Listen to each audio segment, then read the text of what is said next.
Hello everyone. Prelims के result 15 days पहले आ चुके थे और ये वीडियो उन लोगों के लिए होने वाला है जो इस बार प्रीलिम्स क्लियर नहीं कर पाए। 15 दिन हो चुके हैं रिज़ल्ट को आने के बाद। It's very high time that we have to decide what we are going to do ahead. So let's start the video. अब जब 15 दिन हो चुके हैं रिज़ल्ट आने के बाद, firstly let's not feel loser anymore. मैंने 4th टाइम यूपीएससी प्रीलिम्स दिया था and I miss the prelims by a margin. Yes, I felt like a loser. 15 दिन से मैंने कुछ पढ़ाई नहीं करी, पर it's high time we can not feel like loser anymore. Anyway, if you are scoring above 80 and your score ranges between 80 to 90, you are not a loser anyway. Jamia RCA में there are more than 100 students here.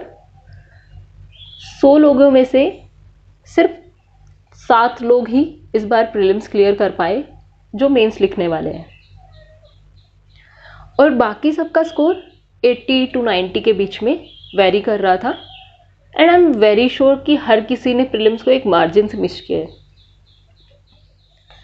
अब 15 दिन जब हो चुके हैं result के आने के बाद, अब और हम ऐसे डीमोटिवेटेड, स्ट्रेस्ड, लूजर फील नहीं कर सकते।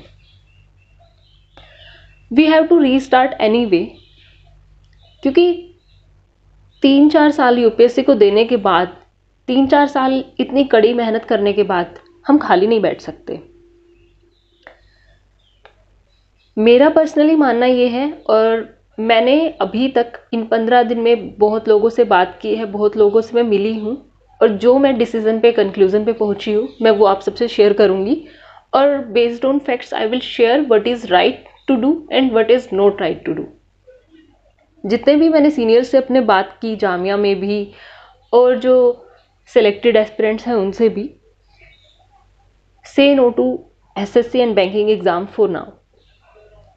क्योंकि एसएससी और बैंकिंग एग्जाम में जब तक हम एक क्वेश्चन को सोल्व करेंगे, तब तक जो वेटरन्स हैं, those who are preparing consistently for those exams only, वो उतने टाइम में 5 क्वेश्चन सोल्व कर देंगे।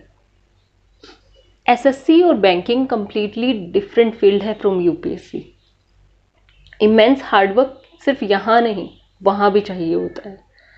एक डिफरेंट स्ट्रेटजी होती है एसएससी और बैंकिंग एग्जाम्स की। इसीलिए unless and until you are completely thinking to switch away from UPSC, you should not go for SSC and banking exams for now at least. So what to do then? और मैंने क्या decide किया है?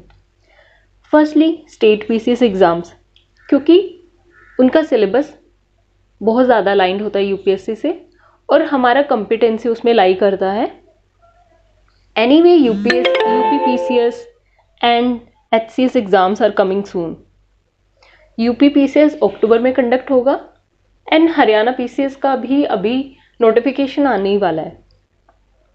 और अगर आप फिर भी एक सर्टेनिटी चाहते हैं, क्योंकि पीसीएस एग्ज़ाम्स में भी कभी कभी करप्शन या फिर कभी कभी डिले हो जाता है एग्ज़ाम, तो आप रेगुलेटरी बॉडीज़ के एग्ज़ाम्स को कंसीडर कर सकते हैं, like RBI grade B, NABARD, SEBI. इन सब में असिस्टेंट मैनेजर के पोस्ट पे आप अप्लाई कर सकते हैं, या फिर एक कोचिंग इंडस्ट्री में भी आप जॉब के लिए अप्लाई कर सकते हैं। अगर आपने मेंस लिखा है स्टेट का या फिर यूपीएससी का, तो उसके स्टेट के रिजल्ट के बेसिस पे आपको मेंटरशिप जॉब मिलती है वहाँ पे, और आप टेस्ट कॉपीज़ को भी इवेलुएट कर सकते हो।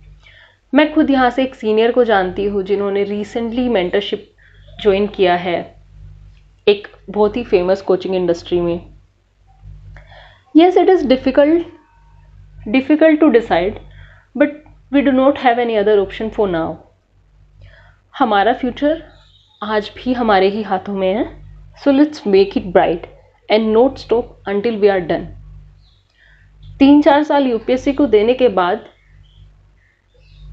हम हम नहीं सोच सकते हैं पीछे किसी और एग्ज़ाम के बारे में, और यूपीएससी को ऑफ हैंडेडली छोड़ना